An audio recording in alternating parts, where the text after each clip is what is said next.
दोस्तों RRB PO का prelims का पेपर आपका नवंबर में होने वाला है और यहाँ पे अभी आपकी जो तैयारी है आई होप अच्छी चल रही होगी और आपको पता होना चाहिए कि रीजनिंग में हमें कितना सेफ मतलब कितना स्कोर करना चाहिए ताकि हम सेफ जोन पे आ पाए।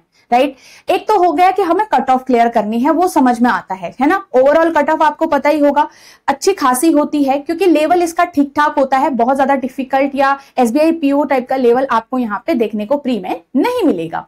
अब बात यह आती है कि यहाँ पे इंग्लिश नहीं होता है तो जितना हमें मार्क्स निकाल के लाने हैं वो सिर्फ क्वांट्स एंड रीजनिंग से ही निकाल के लाने हैं और टोटल 80 मार्क्स का हमारा पेपर यहाँ पे होता है।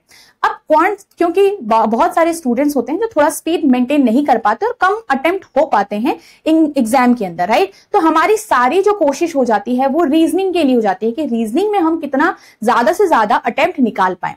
तो सेफ स्कोर तो हम बात नहीं करेंगे, हम बात कर सकते हैं कि हाईएस्ट टारगेट कितना कर सकते हैं हम रीजनिंग में। तो गाइस आप 30 क्वेश्चन रीजनिंग में आराम से सॉल्व कर सकते हो। मैं यहाँ पे बोल रही हूँ 30 क्वेश्चंस कैसे पॉसिबल है।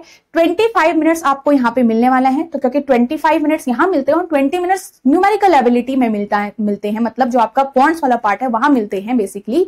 तो आपको यहाँ पे इस 25 मिनट्स का बहुत अच्छे से यूज करना होता है।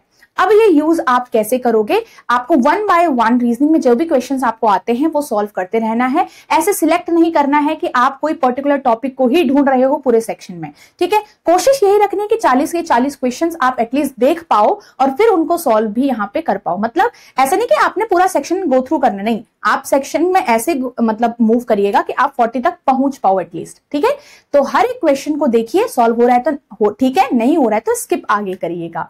ओके, ये चीज एक आपको याद रखनी है। रीजनिंग में हमारे 30+ अटेम्प्ट आराम से हो सकते हैं, एक ये चीज भी, एक रियलिटी भी आपको पता होनी चाहिए और रीजनिंग से आप ज्यादा से ज्यादा यहाँ पे से मार्क्स निकाल के ला सकते हो। आपको यहाँ पे सेक्शनल टेस्ट जो है वो रीजनिंग के अच्छे से देने हैं और आपको सेक्शनल टेस्ट में जो कमियां नजर आएगी, जो टॉपिक्स आपको लगेगा कि स्पीड नहीं बन पा रही है, टाइम टेकिंग लग रहा है, वो उन टॉपिक्स को अलग से बाहर निकालिए और सॉल्व करिएगा। तो दिन में आप 2 घंटे आराम से रीजनिंग को दीजिए और अच्छे से इसको कवर करिएगा। अगर किसी की जो प्रिपरेशन है वो थोड़ा सा बेसिक से भी चल रही है तो अपने को 3 आवर्स 2 आवर्स दीजिए दिन का, डेली रीजनिंग को कवर करिए ताकि आपको एग्जाम तक एक कॉन्फिडेंस बूस्ट हो पाए रीजनिंग के अंदर, ठीक है। तो यहाँ पे अगर हम बात करें टारगेट स्कोर की बात करें तो रीजनिंग में 30+ हम आराम से कर सकते हैं, ठीक है। और यहाँ पे यही आपको हेल्प करेगा ओवरऑल अटेम्प्ट्स के लिए भी, ओवरऑल आपका कट ऑफ के लिए भी, ठीक है। तो all the best everyone. And paper को आपको बस कॉन्फिडेंटली अटेम्प्ट करना होता है, मेंटली जितना स्ट्रांग रहे उतना पेपर स्ट्रांग रहेगा। सब्सक्राइब जरूर करिएगा चैनल को।